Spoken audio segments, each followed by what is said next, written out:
Hello friends, Latha kitchen. 2 நாளாக video போடல. இன்றைக்கி தான்.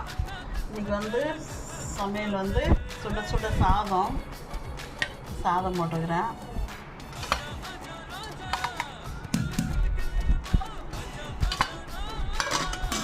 அடுத்தது பீன்ஸ் பொரியல்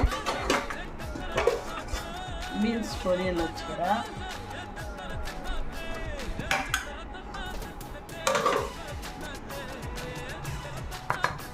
அடுத்தது கத்திரிக்காய் காரக்குழம்பு, கல்யாண வீட்டு காரக்குழம்பு மாரி வச்சுக்கிறேன். இன்றைக்கி கசகசம் தேங்காயெலாம் அரைச்சி ஊற்றி இன்றைக்கி வச்சுக்கிறேன். கொஞ்சம் ஊற்றிக்கிறேன். இதில் 2 அப்பளம். இவ்வளோ தான் இந்த இன்றைக்கி சமையல். நீங்களும் சாப்பிட்டு பாருங்கள். கமெண்ட் பண்ணுங்கள், லைக் பண்ணுங்கள், சப்ஸ்கிரைப் பண்ணுங்கள்.